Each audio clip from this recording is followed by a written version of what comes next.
Il y a plusieurs manières de méditer un texte de la parole de Dieu.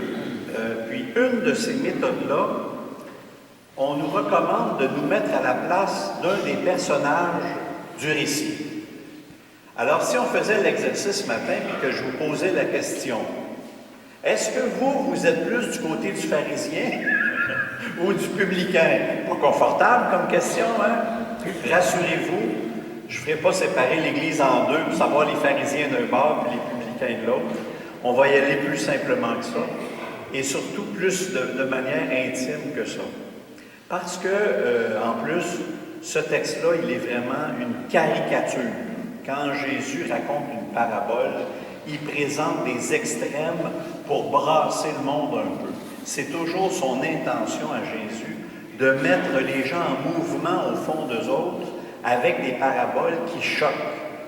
Alors, au lieu de vous poser la question, moi je suis-tu un publicain ou est-ce que moi je suis plus un pharisien, on va se rappeler ceci.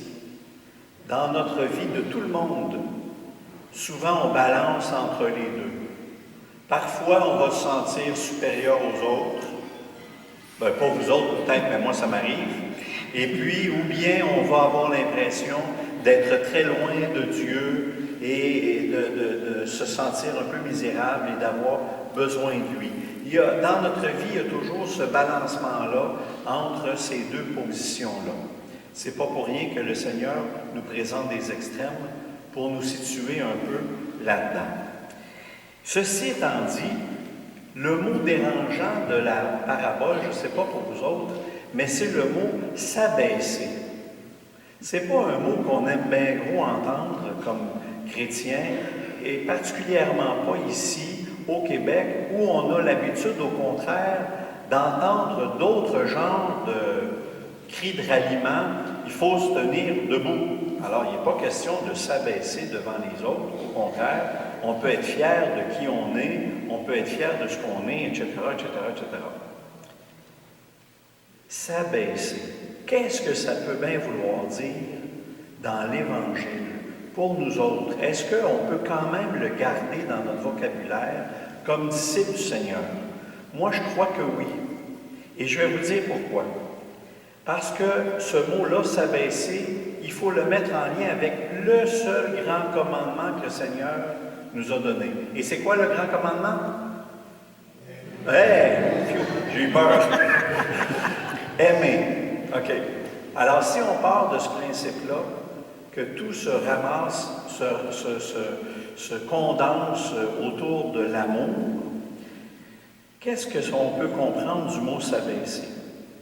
Quand je veux démontrer de l'amour à quelqu'un, une des meilleures façons de le faire, c'est de lui donner de la place dans la relation, de lui faire de l'espace, de m'intéresser à l'autre. Et si j'arrive à faire ça, pour arriver à faire ça, bien c'est sûr qu'il faut que moi, je me mette un peu de côté pour que j'aie de l'intérêt réel.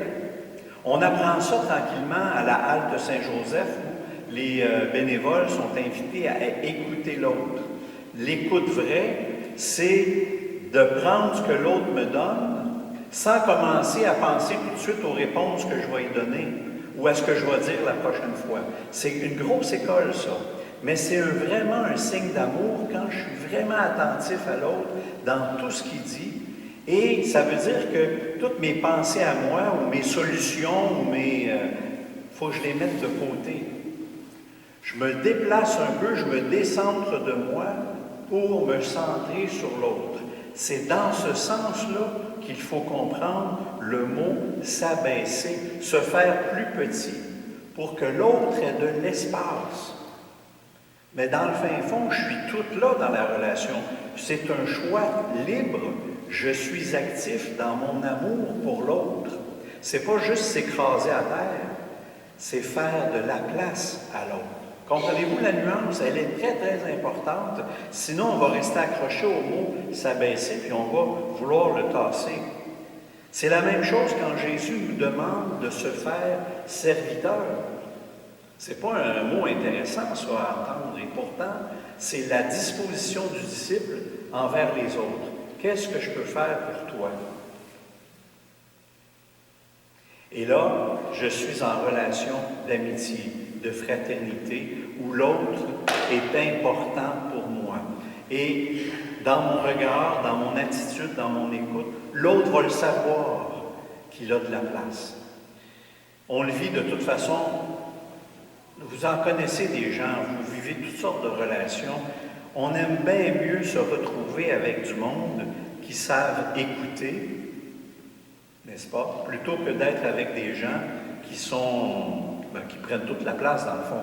Il y en a, on en connaît de ces gens-là aussi, et c'est pas agréable, parce qu'on a l'impression qu'ils n'ont pas besoin de nous autres de toute façon, ils connaissent tout, ils savent tout, et puis vous savez ce que je veux dire.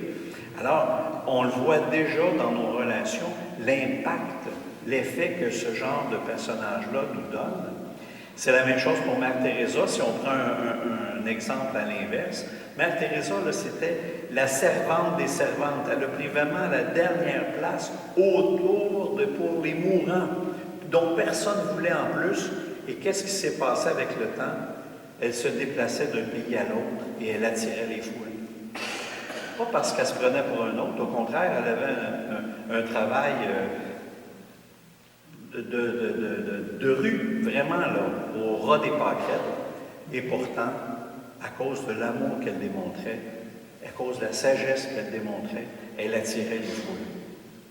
Ça veut dire aussi, s'abaisser, ça veut dire faire de la place au Seigneur dans notre vie, reconnaître que j'ai besoin de lui, que je suis juste un humain,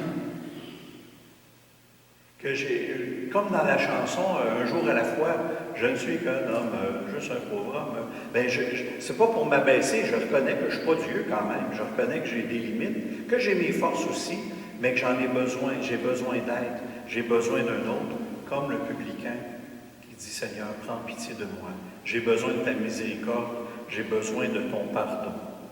Aujourd'hui, c'est la journée mondiale des missions. Il va y avoir une messe spéciale à l'Église Sainte-Famille autour de notre évêque, Monseigneur Christian, pour justement un grand envoi missionnaire. Dans cette journée mondiale-là, on est envoyé. On se rappelle que tout le monde, tous les baptisés, on est envoyés, pas juste les prêtres et les religieux, tout le monde. Mais pas pour se montrer supérieur, pour dire nous autres on l'a l'affaire, mais au contraire pour se mettre au service, pour sortir à la rencontre de l'autre et lui faire de la place.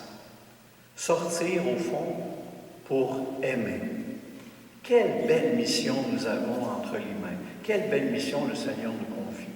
Alors ça commence tout de suite à la fin de la messe, cette mission-là qui nous est confiée. Amen.